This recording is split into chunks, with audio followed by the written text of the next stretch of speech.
बिस्मिल्लाहिर्रहमानिर्रहीम। मुअज़्ज़ज़ नाज़रीन, अदब के साथ अर्ज़ है कि चैनल को सब्सक्राइब करें। ये तो इंतहाई इज़्ज़त अफजाई होगी, लेकिन जो भी दोस्त किसी भी किस्त को सुनता है लाइक तो ज़रूर कर दिया करें। हम सारी मेहनत आपकी खुशी के लिए ही करते हैं। आपके लाइक करने से हमारी इज़्ज़त अफजाई होगी और कोई कमी पेशी कमेंट करके लाजमी बता दिया करें। हमारी पूरी कोशिश होती है कि हम आपकी हदायत का जवाब दें और इस पर अमल भी करें। लाइक लाजमी कर दिया करें। शुक्रिया। गुमनाम हीरो के मुअज़्ज़ज़ नाज़रीन, अस्सलामु अलैकुम। आइए चलते हैं कहानी की तरफ। नौरीन की फरमाइश पर 2-3 मरतबा डॉक्टर फजीला से मिलने का इत्तफाक हुआ था और मैंने इसे खासा मशकूक पाया। बाद में जब मैंने इसके बारे में तहकीक की तो इसकी शोहरत मुझ पर खुल गई। बहरहाल मैंने सख्ती से कुलसूम को मना कर दिया था कि वो कभी फजीला के क्लिनिक का रुख न करे, लेकिन मेरी गैर मौजूदगी में ये गजब हो गया। ये एक इंतहाई गैर मुतल्लका किस्सा निकल आया था, लेकिन मुश्ताक की बेबसी और तकलीफ को देख कर मैं इसकी कहानी में दिलचस्पी लेने पर मजबूर हो गया। इसके साथ वाकई बड़ा जुल्म हुआ था। मैंने इससे पूछा, जब तुमने अपनी बीवी को तनबीह कर दी थी तो फिर वो डॉक्टर फजीला के पास कैसे चली गई? जब 10 साल के बाद इसकी गोद हरी होने की उम्मीद पैदा हुई थी, वो खुद नहीं गई थी बल्कि इसे बेहोशी की हालत में ले जाया गया था। मुश्ताक ने बताया, कुलसूम जीना उतर रही थी कि इसका पाँव फिसल गया और वो बुरी तरह गिर गई। इन दिनों वो अपने मैके में थी, चुनाचे नौरीन फौरन इसे टैक्सी में डालकर डॉक्टर फजीला के पास ले गई और इलाज के नाम पर मेरे बच्चे को कत्ल करवा दिया। तुमने नौरीन से बाज़पुरस नहीं की? मैंने सवाल किया। मैंने इसे खरी खरी सुनाई है। वो नफरत से बोला, इसका कहना है सब कुछ डॉक्टर के मशवरे पर किया गया। डॉक्टर फजीला ने चेकअप के बाद इन पर वाजे कर दिया था कि ये प्रेगनेंसी बुरी तरह मुतासर हो चुकी है। अगर फौरी तौर पर अबार्शन न किया गया तो जच्चा की जान को सख्त खतरा लाहक हो सकता है। वो एक लम्हे को रुका, फिर बात को आगे बढ़ाते हुए बोला, मैं अभी नौरीन के पास ही से आ रहा हूँ। इरादा तो यही था कि डॉक्टर फजीला की खबरगिरी करूंगा, मगर वो यहाँ मौजूद ही नहीं। मैं जानना चाहता था नौरीन के बयान में किस हद तक सच्चाई है। फौरी ख्याल के तहत मैंने पूछा, ये अबार्शन वाला वाकया कब का है? 20-25 दिन हो गए हैं, इसने बताया, लेकिन मुझे आज शाम ही पता चला है। मैं आज दोपहर को कराची पहुंचा हूं। फिर वो खुद ही वजाहत करते हुए बोला, मेरे काम की नौयत कुछ इस तरह की है कि बाज़ औक़ात 1 माह तक भी शहर से बाहर रहना पड़ता है। ये लोग तुम्हें फोन या किसी और जरिए से भी तो इतला दे सकते थे। मैंने कहा, मेरे ससुराल वालों ने इसकी जरूरत ही महसूस नहीं की। मैंने मुतासफाना अंदाज में कहा, फिर तो वाकई ये एक जुर्म हुआ। हमारी ससुराल वालों का रवैया नॉर्मल नहीं है, इनसे तो मैं अच्छी तरह निमट लूंगा। वो दांत कचकचाते हुए बोला, पहले जरा डॉक्टर फजीला का हशर खराब कर लूं। अगर वो जिंदा रही तो पता नहीं कितनी जानों को वो इस दुनिया में आने से पहले ही खत्म कर देगी। इस कातिल डॉक्टर को मैं मासूम जिंदगियों से खेलने की इजाजत नहीं दूंगा। इसका तैश और लहजे में छुपी हुई संगीनी बताती थी। अगर डॉक्टर फजीला इसके हथे चढ़ गई तो वो इसे कच्चा चबाने में एक लम्हे की देर नहीं करेगा। वो इस वक्त जुनूनी हो रहा था। मैंने इसे इत्मीनान से बिठाया और कहा, मिस्टर मुश्ताक, हमारी बीवी के साथ जो वाकया पेश आया वो बहुत अफसोसनाक है। ठहरो, मैं डॉक्टर फजीला के बारे में कुछ मालूम करने की कोशिश करता हूँ। इसकी आंखों में मसरत हलकोरे लेने लगी। मैंने पूछा, क्या डॉक्टर फजीला इसी फ्लैट में क्लिनिक चलाती थी? इसने असबात में जवाब दिया, मैं कुलसूम के इलाज के सिलसिले में यहीं पर डॉक्टर से मिला था। मैंने कहा, ये फ्लैट मेरे एक दोस्त का है, मैं इसे फोन करके डॉक्टर फजीला के बारे में पूछता हूँ। तुम्हारी बड़ी मेहरबानी होगी। वो मुतशक्किराना अंदाज में मुझे तकने लगा। मैंने मिनहास बाकर का नंबर डायल किया। राब्ता होने पर मैंने नदामत अमेज लहजे में कहा, मिनहास साहब, बार बार तकलीफ देने पर माजरत चाहता हूँ। दरअसल यहाँ एक ऐसा वाकया हुआ है कि आपसे राब्ता करना जरूरी हो गया। खैरियत तो है वजदान? वो तशवीशनाक लहजे में बोला, तुम्हारे साथ ऐसी क्या गड़बड़ हो गई? गड़बड़ मेरे साथ नहीं बल्कि मुश्ताक नामी एक शख्स के साथ हुई है। वजदान, ये मुश्ताक कौन है? मिनहास की गंभीर आवाज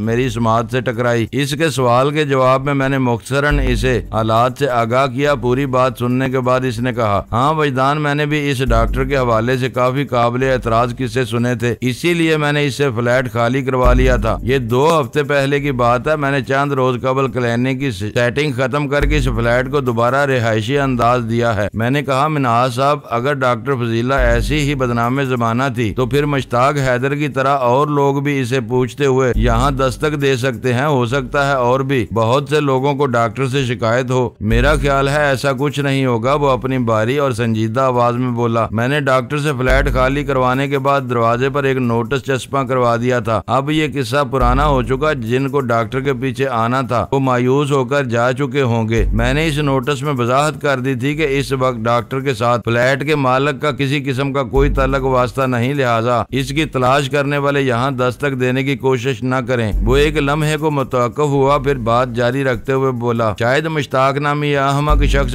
काफी दिनों बाद वहाँ आया है, इसीलिए परेशान हो रहा है। कोई ऐसा वैसा परेशान जनाब? मैंने अपने सामने मौजूद शख्स के चेहरे पर निगाह डालते हुए कहा, ये तो इस वक्त इतना जुनूनी हो रहा है कि अगर डॉक्टर फजीला इसे मिल जाए तो ये इसका लहू भी पी जाएगा। मैं डॉक्टर को अपने बच्चे का कातिल समझता हूँ। मिनहास बाकर ने कहा, वजदान, डॉक्टर फजीला के घर का एड्रेस तो मुझे मालूम, लेकिन मैं इस प्रॉपर्टी एजेंट से राब्ता करके मालूम कर सकता हूँ। मैं बस इतना जानता हूँ फजीला बहादुराबाद में रहती है, लेकिन तुम मुश्ताक को एड्रेस के सिलसिले में मायूस करके वहाँ से रुखसत कर दो। वो एक लम्हे को खामोश हुआ, फिर एक तवील सांस खारिज करते हुए बोला, वजदान, तालीम और सेहत किसी भी मुआशरे के सबसे अहम शोबे हैं। अगर इन शोबों की नुमाइंदगी करने वाले गलत रास्तों पर निकल जाएं तो वो मुआशरा इखलाकी और माशरती तौर पर तबाह होकर रह जाता है। अफसोस, डॉक्टर फजीला जैसी डॉक्टर्स के खिलाफ कानूनी और अदालती तौर पर चाराजोई बहुत मुश्किल है। डॉक्टर के जुर्म की गवाही कोई डॉक्टर ही दे सकता है और तुम अंदाजा लगा सकते हो ये काम आसान नहीं। इसीलिए मैंने एक एक लफ्ज पर जोर देते हुए कहा, मुश्ताक साहब जैसे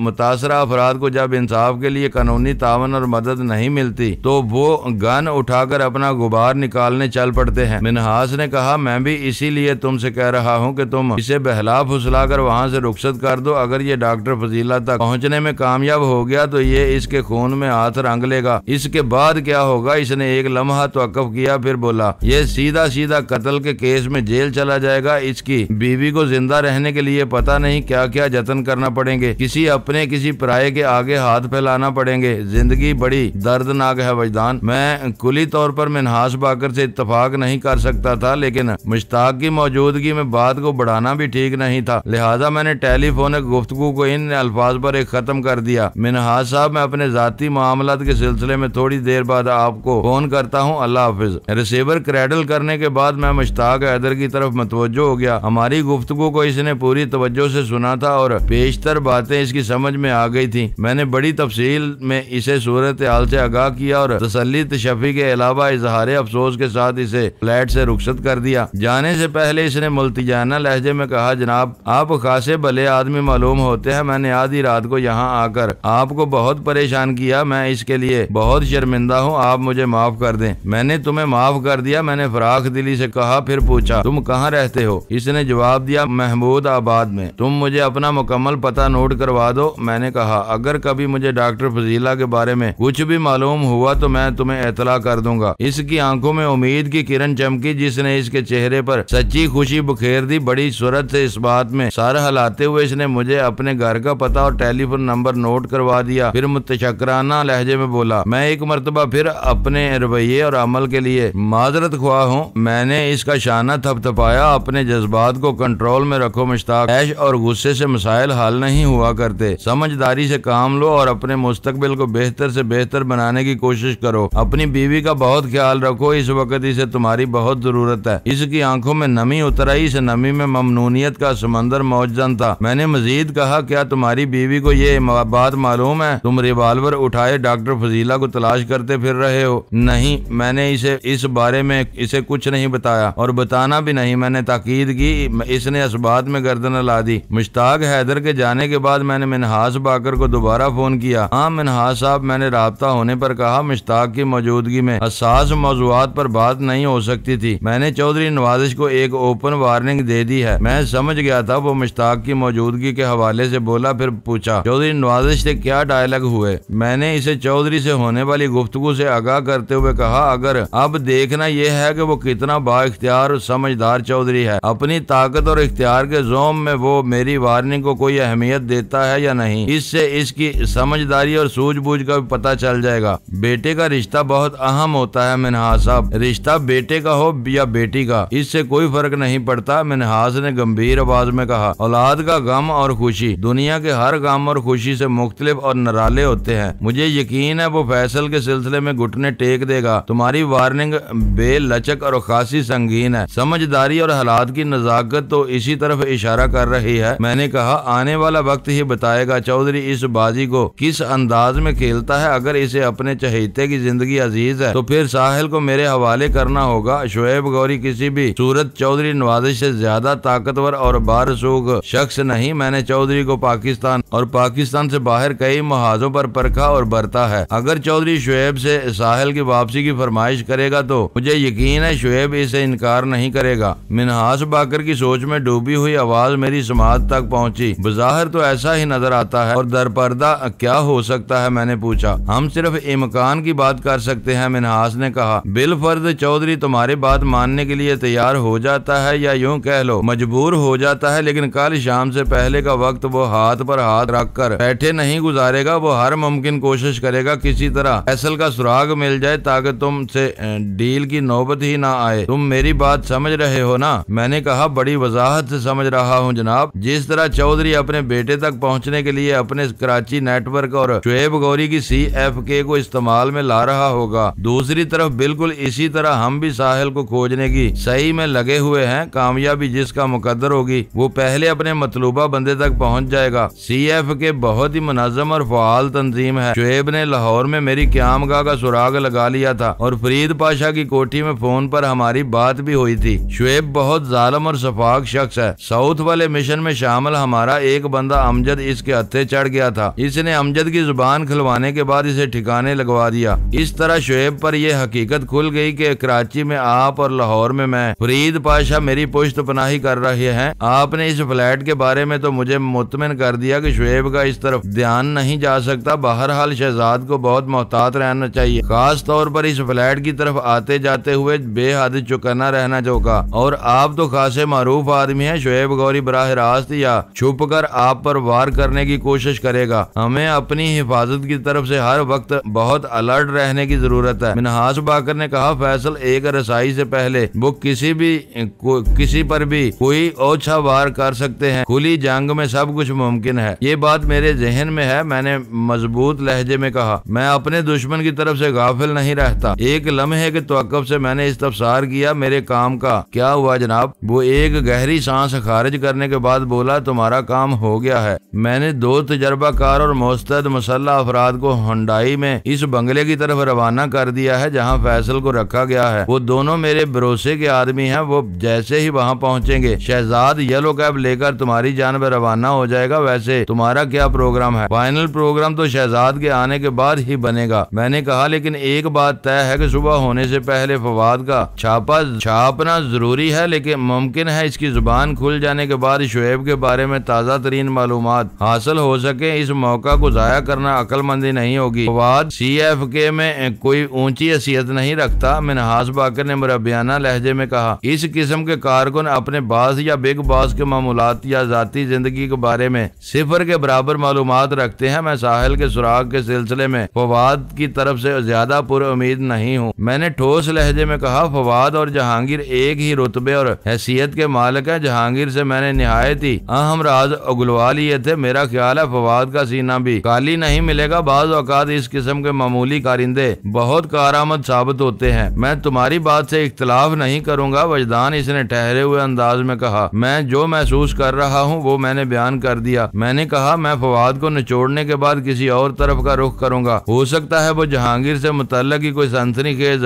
इंकिशाफ कर दे। अभी तक हम जहांगीर की जिंदगी या मौत के बारे में पूरी यकीन नहीं है। चंद मिनट तक हमारी दरमियान चौधरी नवाजिश, शुएब गौरी, साहिल और फैसल के बारे में इंतहाई अहम बातें होती रही। सबसे ज्यादा जोर इस बात पर था कि फैसल की हिफाजत और राज को अहमियत दी जाए। फैसल मेरी बसात का एक ऐसा मोहरा था जो मेरे पास रहता तो चौधरी की शिकस्त यकीनी थी, लेकिन अगर वो बदकिस्मती से मेरे हाथ से निकल जाता तो फिर मैं हाथ मलने के सिवा कुछ नहीं कर सकता था। ये मंजिल पर पहुंचकर मिलने वाली मात होती। साहिल एक मर्तबा फिर मुझसे इतने फासले पर चली जाती कि मैं इससे आगे मैं कुछ न सोच सका। ये सोचकर एक ऐसी बंद गली थी जिसमें कदम रखना मुझे गवारा न था। मेरे ख्याल का का परिंदा अपनी प्रवास भूलकर जमीन बोस हो जाता। साहिल से दूरी जिंदगी से दूरी थी और जिंदगी से दूर रहकर कोई क्यों कर जिंदा रह सकता है। फोन बंद करने के से पहले मैंने मिनहास बाकर से कहा, मेरी एक छोटी सी फरमाइश है, क्या आप अपने प्रॉपर्टी एजेंट से मालूम करके डॉक्टर फजीला शरीफ की रिहायशगाह के बारे में बता सकते हैं? ये ऐन मुमकिन है और मुझे कोई एतराज भी नहीं। वो संजीदगी से बोला, लेकिन तुम इसके घर का पता जानकर क्या करोगे? इसके सवाल में गहरी तशवीश थी। मैंने कहा, मिनहास साहब, जैसा कि मुश्ताक ने बयान किया है और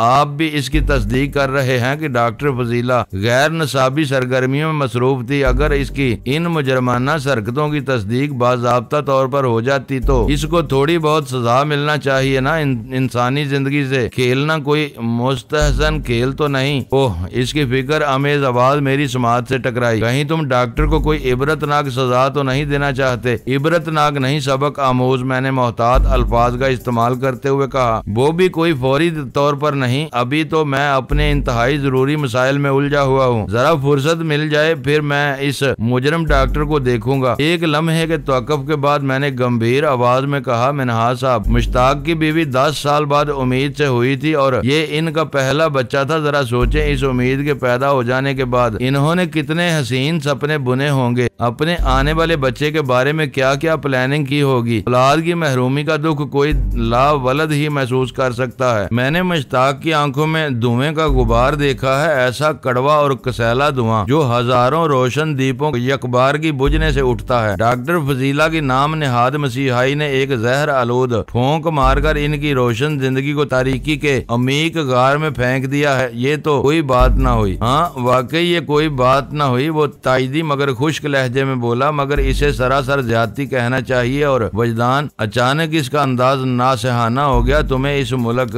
के तूलो अर्ज में ऐसी ही हर किस्म की ज्यादतियों की हजारों लाखों मिसालें मिलेंगी, किस किस का मुदावा करोगे? मिनहास बाकर की आवाज से दुख गहरा सदमा झलकता था। वो इस सूरत हाल पर कबीदा खातर और बेहद मलूल था, लेकिन वो जज्बाती आदमी नहीं था, इसलिए रंज के इजहार में जोश कहीं नजर नहीं आता था। कहीं संजीदगी और बुर्दबारी ने इसके जज्बात को मजबूत लगाम दे रखी थी। मैंने कहा, मिनहास साहब, हजारों लाखों ना सही, लेकिन मैं किसी एक फरियादी और कुचले हुए इंसान की दाद रसी तो कर सकता हूँ। अगर मेरे पास चुटकी पर मरहम है तो मैं इससे किसी घायल शख्स का एक जख्म तो ढांप सकता हूँ। कहते हैं एक इंसान को बचाना पूरी इंसानियत को बचाने के मुतरादिफ है, तो क्या एक मजलूम की मदद करना या एक जालिम का हाथ तोड़ना दुखी इंसानियत की तीमारदारी ना होगी? एक जालिम की सरकोबी ना होगी? बेशक होगी। वो बराई हुई आवाज में बोला, मैं कल ही तुम्हें इस डॉक्टर का पता मालूम करके बता दूंगा, लेकिन मेरी एक बात जहन नशीन कर लो, बल्कि तुम इसे मेरी नसीहत भी समझ सकते हो। वो एक लम्हे को मुतवक्किफ हुआ, फिर बात को आगे बढ़ाते हुए बोला, कोई भी कदम उठाने से पहले अच्छी तरह तस्दीक कर लेना कि डॉक्टर वाकई कसूरवार है, क्योंकि अमूमन डॉक्टर्स ऐसे केस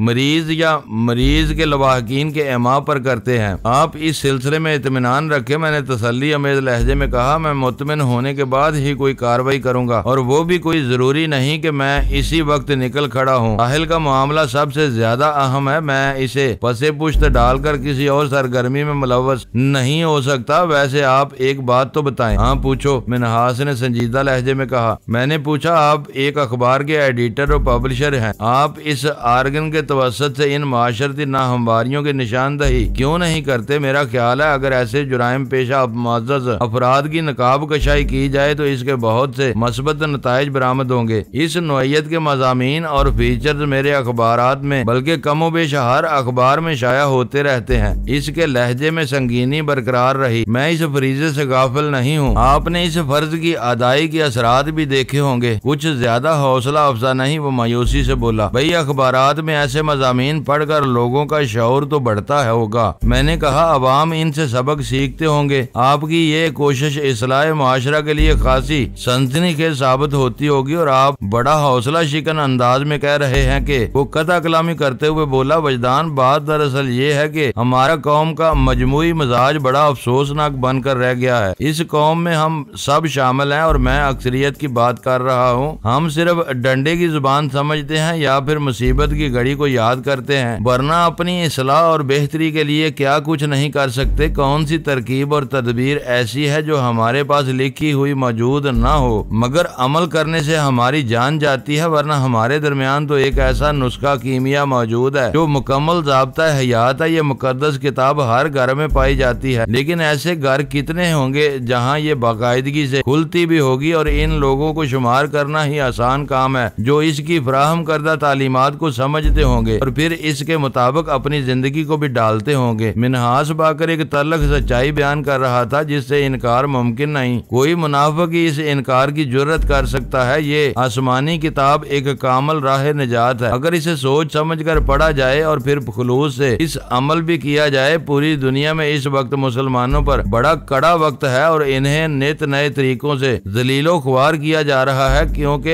इन्होंने बहसियत मजमूई फुरकान हमीद की पुकार पर तवज्जो देना छोड़ दी है चंद बालिग अक्ल और वसीउल नजर अफराद के अलावा। और ये चंद अफराद दर्जनों हों या सैकड़ों अपना खून जलाने और अच्छे वक्त के इंतजार के सिवा कुछ नहीं कर सकते। खुश उम्मीदी से बड़ा और कोई सहारा नहीं होता। एक नाउमीद बेआसरा शख्स इस सहारे की बदौलत अपनी मायूसी पर काबू पा सकता है। खुश उम्मीदी इंसान में जीने की उमंग और आगे बढ़ने का हौसला पैदा करती है। मिनहास बाकर से गुफ्तगू का सिलसिला मुनक़ता हुआ तो मैं ज़ारगुल की तरफ मतवज्जो हो गया। इस दौरान में खामोश बैठी बड़ी गहरी नजर से मुझे देखे जा रही थी। इस वक्त हम दोनों एक ही रूम में थे। ज़ारगुल का खौफ बड़ी हद तक ज़ायल हो चुका था और वो कदरे नॉर्मल नजर आती थी। तुम्हें क्या हो गया था? मैंने इसके चेहरे का जायजा लेते हुए पूछा। पुरसानियत से बोली, अब तो मैं भी यही महसूस कर रही हूँ कि वो कोई ख्वाब था, बहुत ही डरावना ख्वाब। इसने एक जुर्जरी ली और बात जारी रखते हुए बोली, वजदान, हिकमत यार बड़ी बेदर्दी से मेरा गला दबा रहा था। मैं तुम्हें मतवज्जो करने के लिए आवाज देना चाहती थी, तुम्हें चीख कर पुकारना चाहती थी, लेकिन इस कम वक्त ने इतनी सख्ती से मेरी गर्दन को दबोच रखा था कि बेबसी ने मेरी कुव्वत गोया सलब कर डाली थी।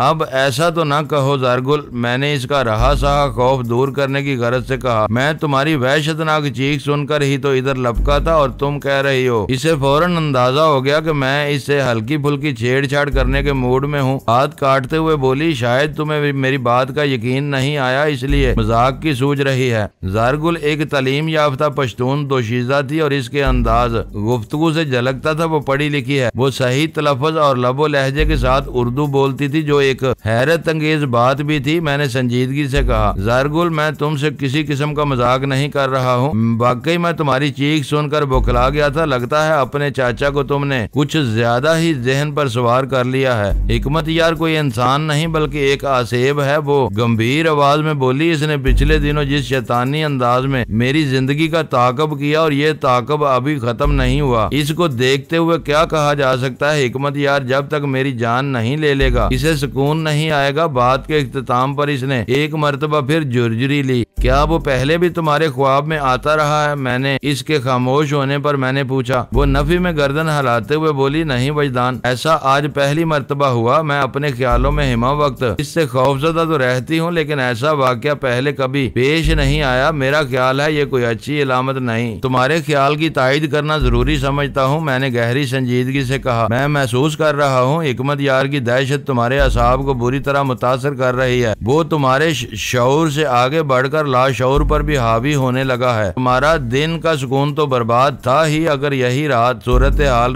ज्यादा अरसे तक बरकरार रही तो रातों की नींद भी गारत हो जाएगी। तुम कभी हड़बड़ाकर और कभी चिल्लाकर उठोगी और हिकमत यार के खौफ से थर थर कांपने लगोगी। मैं कल तुम्हारी कहानी जरूर सुनूंगा और हर मुमकिन तुम्हारी मदद करने की कोशिश भी करूंगा। वैसे एक बात का इत्मीनान रखो, मैंने बात अधूरी छोड़कर इसकी आंखों में झांका। तशफ़ी अमेज लहजे में कहा, तुम्हारा चाचा हिकमत यार ये नहीं जानता कि तुम लाहौर से कराची मुंतकिल हो चुकी हो, लिहाजा फिलहाल तुम्हारी जान को कोई खतरा नहीं। मैं मानती हूँ वजदान, वो शुक्रगुजारी के एहसासात के साथ बोली। तुमने अब तक मेरी भरपूर मदद की और आइंदा भी इस सिलसिले में तुम मुझे मायूस नहीं करोगे। इतना कहकर वो खामोश हो गई। मैं कोई सवाल किए बगैर इसकी आंखों में देखता रहा। चंद लम्हात के बाद इसने दोबारा बोलना शुरू किया, मेरी कहानी तो तुम बाद में सुनते रहोगे, अभी फौरी तौर पर तुम मुझे कोई ऐसा टोटका बताओ जिससे मैं अपने दिमाग और सोच को काबू में रख सकूं। तुमने मेरे पाँव की मोच निकालते वक्त कोई जादू किया था। मुझे यकीन है कि असाब को पुरसुकून रखने के लिए भी तुम मुझे गुर की कोई बात जरूर बताओगे। वो सुर्ख और सफेद पश्तून दोशीज़ा इस वक्त बहुत ही सादा और मासूम नजर आ रही थी। इसकी सादगी और मासूमियत में शमा भर मिलावट नहीं थी। इस किस्म के खालस और सच्चे तासरत इसी वक्त वक्त नमूदार होते हैं जब इंसान अपने किसी काबिल एतमाद और खैर ख्वाह के सामने हो, वो सामने वाले से हमदर्दी, खुलूस और तावन की उम्मीद रखता हो और इसे यकीन हो सामने वाला इसकी बात और मामलात को अपनी जात तक महदूद रखेगा। इसकी बात में तो किसी शुबे की गुंजाइश बाकी नहीं रही थी कि ज़ारगुल मुझे पुरखुलूस और काबिल भरोसा समझती थी। अगर ऐसी बात न होती तो वो फाजिला कॉलोनी वाली कोठी से मेरे साथ न जाती, गुलबर्ग 3 वाली कोठी में क़याम से इनकार कर देती और यूं होशियारी का मुजाहरा करते हुए लाहौर से कराची न पहुंच जाती। ज़ारगुल का ये भरोसा, एतमाद और मदद की तवक्को अपनी जगह, लेकिन इसके खिलते और निकलते हुए पर पुर्जे किसी वार्निंग से कम नहीं थे। कोई संगीन वार्निंग मैं ज़ारगुल के बारे में नहीं जानता था, बल्कि कुछ भी नहीं जानता था सिवाय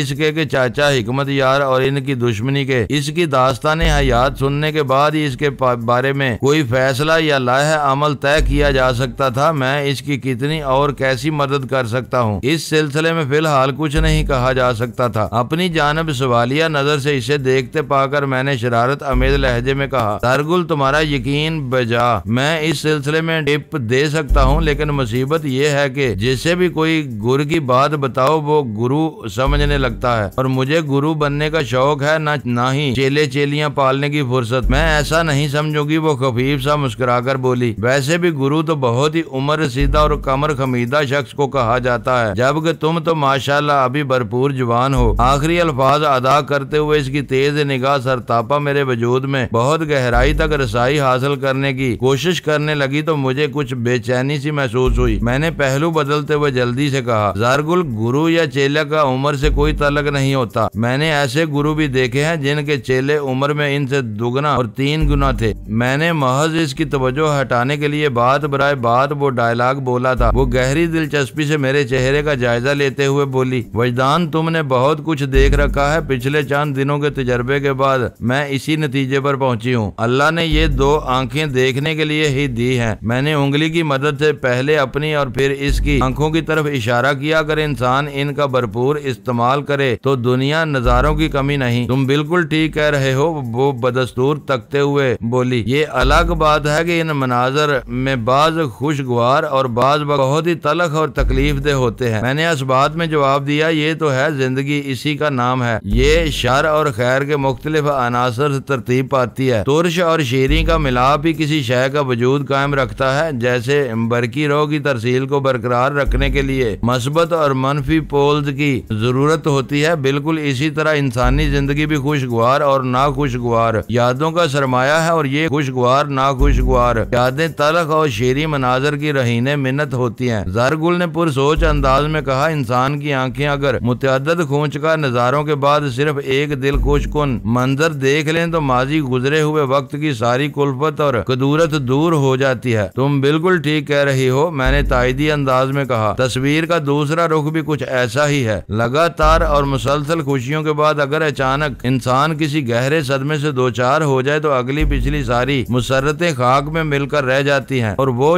मुतासरा शख्स को संभलने में महीनों बल्कि बाज़ औकात कई साल भी लग जाते हैं। ऐसा क्यों होता है? इसने अजीब से लहजे में पूछा। इसलिए कि गम और खुशी इंसानी जिंदगी का लाजमी जज्ब है। क्या हम गम से हमेशा के लिए निजात हासिल नहीं कर सकते? इसके लिए जिंदगी को खैरबाद कहना पड़ेगा। फिर क्या फायदा? वो हाथ लहरा कर बोली, जब जिंदगी न रही तो फिर गम और खुशी की क्या अहमियत? इसीलिए तो मैं कह रहा हूँ कि जिंदगी गम और खुशी का मुरक्कब है। मैंने ठहरे हुए लहजे में कहा, कहीं कम कहीं ज्यादा, कहीं रंगीन कहीं संगीन। तुम यकीन जानो, वो ठोस लहजे में बोली, मैंने ऐसे लोग भी देखे हैं जिन्हें दुनिया में कोई गम फिक्र नहीं, वो हर वक्त खुश और खुशहाल दिखाई देते हैं। मैंने इस बात में सर हिलाया और कहा, ऐसे अफराद को मोटी खाल वाला कहा जाता है। बेहिस और सफाक लोग वो खुश और खुशहाल इसलिए नजर आते हैं कि ये दोनों नेमतें इन्होंने दूसरों से छीनी हुई होती हैं। वरना इंसान कितना भी बाइख्तियार या इक्तदार और साहिब सरवत क्यों ना हो, ये मुमकिन नहीं कि इसे कोई गम न हो। असूल तो यह है कि इंसान जिंदगी के मुख्तलिफ शोबों में जिस कदर फैला हुआ है, इसकी परेशानी, फिक्र और मसाइल इसी कदर वसी होते हैं। मैंने थोड़ा तवक्कुफ किया, फिर इस वजाहत को मुकम्मल करते हुए कहा, हाँ, कुछ लोग ऐसे भी होते हैं जो अपनी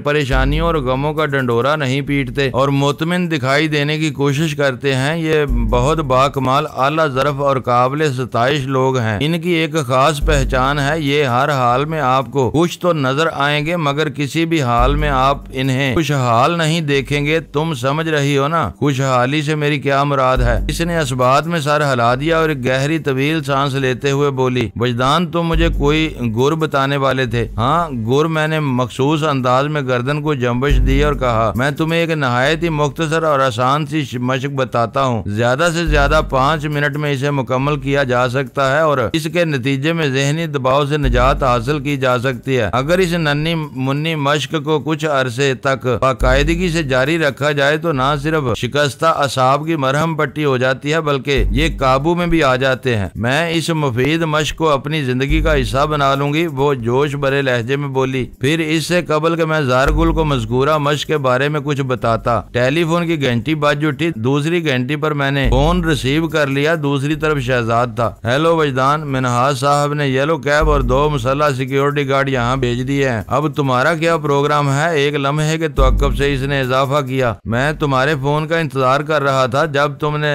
रिंग नहीं किया तो सोचा मैं ही तुमसे राब्ता कर लेता हूँ। बहुत अच्छा किया तुमने, मैंने सराहने वाले अंदाज में कहा। प्रोग्राम वही है, सुबह से पहले पहले फवाद पर हाथ डालना है। इस भरोसे पर नहीं बैठा जा सकता कि फुर्सत मिलेगी तो इसे भी देख लेंगे। मेरा साबिक तजर्बा यही है कि मुझे कभी फुर्सत नहीं मिलेगी। तुम येलो कैब में मेरी तरफ आ जाओ, यहाँ बैठकर प्रोग्राम को फाइनल करते हैं। ओके, मैं निकल रहा हूँ, वो मुस्तैदी से बोला। मैंने कहा, शहजाद इस वक्त मलबूसात की कोई दुकान खुली होगी? इस वक्त इसने उलझन ज़दा अंदाज में दोहराया। रात का 1 बज रहा है, मुझे नहीं उम्मीद ऐसी कोई दुकान खुली हो। गारमेंट और बुटीक वाले ज्यादा से ज्यादा 11 बजे तक अपना कारोबार समेट लेते हैं। वैसे मसला क्या है? बात के इख्तिताम पर इसने पूछा। मुझे एक लेडीज सूट चाहिए। मैंने ज़ारगुल की जानिब देखते हुए कहा, अगर शलवार कमीज मिल जाए तो ज्यादा अच्छा है। ज़ारगुल ने अभी तक नायला का वही गुलाबी लिबास पहन रखा था। मुझे इतनी फुर्सत नहीं मिली थी कि मैं इसे लिबास तब्दील करने के लिए कहता और आज खुद इसने नायला के वार्डरोब में झांकने की कोशिश नहीं की थी। शहजाद ने मेरा मकसद समझ लिया। बोला, आपको ज़ारगुल के लिए लिबास चाहिए ना?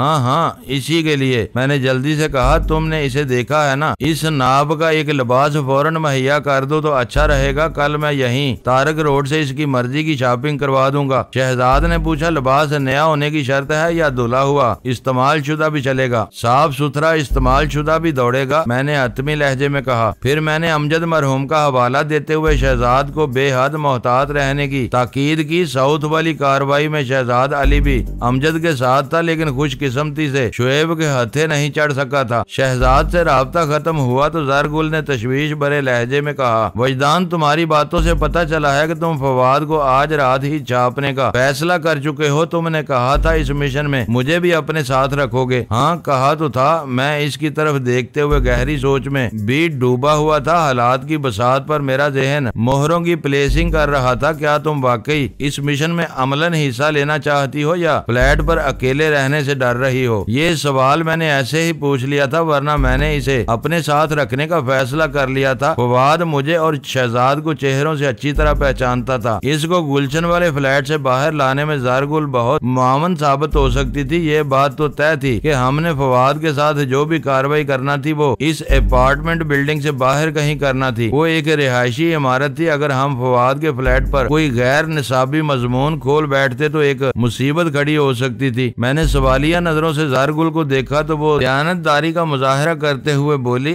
दोनों ही बातें हैं वजदान। मुझे यहाँ तनहा रहते हुए वाकई डर महसूस होगा। इस वक्त इस फ्लैट में सहमने और खौफजदा होने से तो ज्यादा अच्छा होगा मैं तुम्हारा हाथ बटाऊं। इसके लहजे से अपनायत और खुलूस टपकता था। हाथ बटाऊं के अल्फाज में इसने इतनी सादगी और सच्चाई से अदा किए थे कि मैं इसकी पेशकश से मुतासर हुए बगैर न रह सका। मैं इसे साथ ले जाने के बारे में सोच ही चुका था। फराख दिली से कहा, ठीक है ज़ारगुल, तुम भी हमारे साथ ही जाओगी। बस तो फिर जल्दी से मुझे वो मुख्तसर मशक बता दो। वो किसी नन्हे बच्चे की तरह मचल कर बोली, ताकि जब हम इस मिशन से कामयाब लौटे तो मैं अपने बिखरे हुए असाब को समेट कर चैन की नींद सो सकूं। मैं चंद लम्हात तक खामोश रहकर अपने ख्यालात को एक नुक्ता पर मुजतमा करता रहा। फिर ज़ारगुल की तरफ मतवज्जो होते हुए कहना शुरू किया, कशीदा असाब किसी तनी हुई डोरी के मानंद होते हैं। डोरी को चाहे जितना भी खींच कर तान लिया जाए, इसमें मजीद की गुंजाइश मौजूद रहती है। इसकी फितरत में लचक होती है जो इसे टूटने से बचाए रखती है। लेकिन एक वक्त ऐसा आता है जब इसकी फितरी लचक का इख्तिताम हो जाता है और डोरी के बाल खुलने पर मजबूर हो जाते हैं, वो खुलने से पहले टूटते हैं फिर बिखरते हैं। इन बलों के नाजुक रेशे शिकस्त और रेख्त का शिकार होकर अपनी सालमियत खो बैठते हैं। डोरी का वजूद इन्हीं रेशों को सेहत पर मुनहसर होता है। जब वो अपनी सूरत और शक्ल को बरकरार नहीं रख सकते तो डोरी का वजूद कब तक कायम रह सकता है। इंसान के असाब की ताकत और ज़ाइफ का दारोमदार भी लचक पर है। जिस शख्स के असाब में जितनी ज्यादा लचक मौजूद है वो इतनी ही ज्यादा बर्दाश्त का मालिक होता है। तने हुए और मुज़हमिल असाब अपनी लचक को खो देते हैं, जिसके नतीजे में इंसान डह जाता है। इसलिए इंसान को चाहिए कि वो अपने असाब में लचक पैदा करे ताकि इसकी ज़हनी और जिस्मानी सेहत बहाल रहे। तफक्कुरात और परेशानियां इस लचक के दुश्मन है। आपकी सेहत के ये दोनों दुश्मन अगर खत्म नहीं हो सकते तो ना हो, इन्हें अपना काम करने दीजिए और आप अपना काम जारी रखें। असाबी लचक को बढ़ाने का काम, अपनी बर्दाश्त, तहम्मुल और सब्र को आजमाने का काम। वो हिम्मतन गोश यकटुक मुझे देखे जा रही थी। मैंने अपनी बयान जारी रखते हुए कहा, ये मश्क असाब में लचक पैदा करके तुम्हें ज़हनी सुकून फराहम करेगी। किसी भी आरामदेह जगह पर बैठ जाओ, लेट जाओ, खड़ी हो जाओ। आरामदेह जगह से मेरी मुराद एक ऐसी जगह जहाँ ताज़ा हवा का गुजर हो और किसी किस्म की कोई मुदाखलत ना हो, ताकि तुम पूरी तवज्जो से ये मशक कर सको। बैठकर, लेटकर या खड़ी होकर, जैसे भी तुम्हें सहूलत हो। अपनी आंखों बंद कर लो। इसके बाद 3-4 गहरी और हमवार सांसें लो ताकि फेफड़े ताज़ा हवा से मुअत्तर और जहन मुनव्वर हो सके। इस मुख्तसर सी तैयारी के बाद अपने जहन में किसी कल्फदार कपड़े का तस्वर करो। खड़खड़ाता, सरसराता और कड़क कपड़ा। ये नाराज और गुसीला कपड़ा तुम्हारे असाब हैं। तुमने इसमें लचक और नरमी पैदा करना है और तुम यकीनन ऐसा करके दिखाओगी। एक गहरी सांस खींचो। धीरे धीरे नाक के रास्ते ताज़ा हवा को अपने फेफड़ों में भरने दो। जब सांस की आमद मुकम्मल हो जाए तो फिर मुंह के रास्ते सीटी बजाने वाले अंदाज में होंठों को सुकेड़ कर इस सांस को आहिस्ता आहिस्ता खारिज करो। तसव्वुर में ये कायम करो कि तुम इस अकड़े हुए कपड़े पर फौंक मार रही हो। तुम्हारी फौंक में बड़ी ताजगी और फरहत है, बड़ी नरमी और लोच है। इस फौंक की ठंडक और मुलायमत कपड़े पर असर अंदाज हो रही है। इसकी अकड़ वो निकल रही है जिसकी जगह नरमी और गुदाज पैदा हो रहा है। वो कल्फदार कपड़ा रफ्ता रफ्ता रेशम में बदल रहा है। इसके अंदर इतनी लचक और लोच पैदा हो चुका है कि ये जमाने भर की तलखियों, सख्तियों और करख्तगी को अपने दामन में समो सकता है। इन मनफी अनासर की हस्तियों को निस्तो नाबूद करके राहत और आराम की फजा तख्लीक कर रहा है। याद रखो, नरमी से ज्यादा कोई शय सख्त नहीं हो सकती। खतरनाक से खतरनाक तलवार का वार रोकने के लिए ढाल बनाई जा सकती है। अपने जिस्म को फायरिंग से महफूज रखने के लिए बुलेट प्रूफ हेलमेट और जैकेट तैयार की जा सकती है, लेकिन नरमी का वार रोकने के लिए आज तक कोई ढाल, कोई रोक ऐजाद नहीं हो सकी, क्योंकि ये जिस्म पर नहीं दिल पर वार करती है, जहन को मुसख्खर करती है। इंसान के दिलो दिमाग को तस्खीर करना ही असल हुक्मरानी है। अपनी ताकत के बल पर मखलूक खुदा को हरासा करके नहीं, अपने इशारों पर निचाना और अपने अहकाम की बजा आवरी पर मजबूर करना एक नाटक है, अपनी बर्तरी जताने का एक खोखला मुजाहरा। ऐसे छठ भाइयों की दुनिया में कमी नहीं। मेरी तकरीर खत्म हुई तो ज़रगुल को जैसे होश आ गया। इसने चौंक कर मुझे देखा और ट्रांस किसी कैफियत में बोली, फिर क्या हुआ? और फिर दरवाजे पर दस्तक होने लगी। मैंने बेसाख्ता कहा। अगले ही लम्हे वाकई दस्तक होने लगी। ज़रगुल ने दीदे फैलाकर मुझे नापने की कोशिश की। मैं खामोशी से उठा और जाकर दरवाजा खोल दिया। शहजाद अली सामने खड़ा मुस्कुरा रहा था। करम अपार्टमेंट्स चंद गज पहले ही शहजाद ने चलो हंडाई रोक ली। इस मुकाम पर नीम तारीखी थी। इस वक्त रात के 2 बज रहे थे। हम जिस किस्म की कार्रवाई करने वहाँ पहुँचे थे, इसके लिए मुनासिब वक्त यही था। करम अपार्टमेंट एक बहुत बड़ा रिहायशी मंसूबा है जिसमें सैकड़ों फ्लैट्स हैं, जिनमें बसने वालों में से अक्सर सो रहे थे। शहजाद बहुत मौका शनास और बातदबीर बंदा था। मैंने ज़रगुल के लिए एक लिबास की फरमाइश की तो वो 3 लिबास उठा लाया। वो मेरी तरफ आने से पहले मिनहाज बाकर के बंगले पर गया था और ज़रगुल के लिए शबाना का एक नया लिबास वहाँ से हासिल कर लिया। मज़कूरा लिबास शबाना ने चंद रोज पहले ही खरीदा था और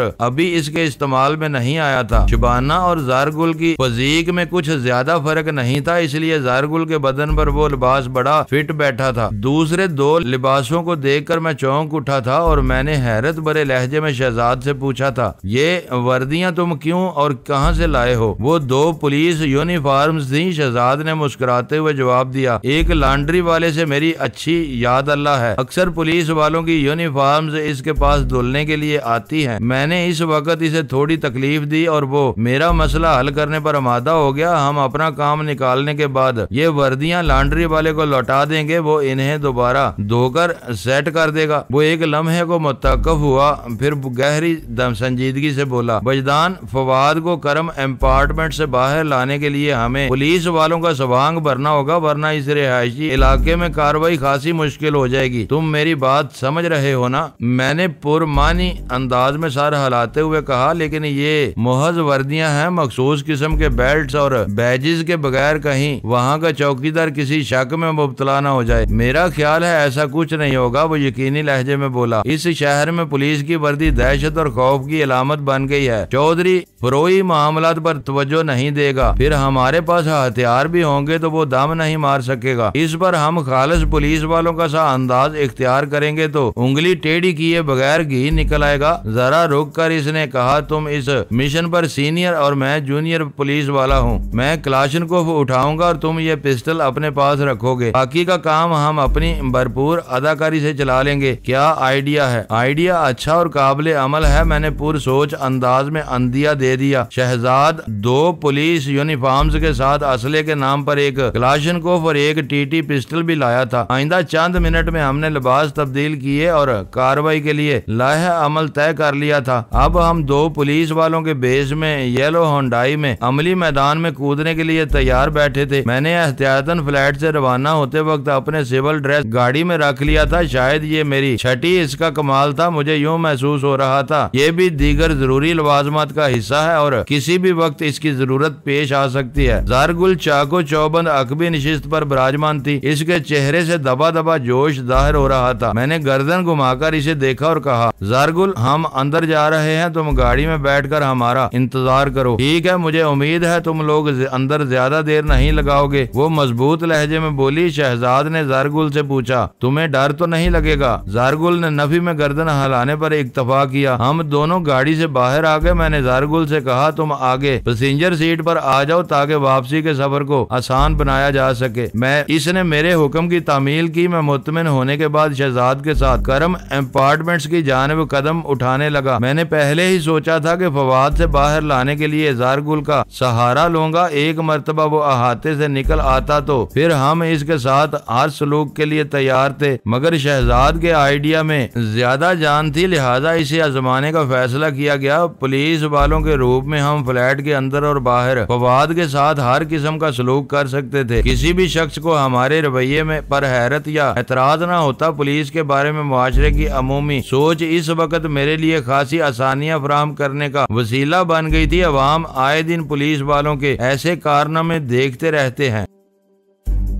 मुअज़्ज़ज़ नाज़रीन, लाइक करें, शेयर करें और कमेंट्स बॉक्स में पाक आर्मी जिंदाबाद, पाकिस्तान पाइंदाबाद का नारा ज़रूर दर्ज करके अपने मुल्क पर फ़ख्र करें और पाकिस्तान की बुनियादें मजबूत करने में अपना किरदार अदा करें। वीडियो देखने का शुक्रिया। मुअज़्ज़ज़ नाज़रीन, अपना ख्याल रखिएगा और हमारे चैनल का भी। ISI पाक आर्मी जिंदाबाद, पाकिस्तान पाइंदाबाद।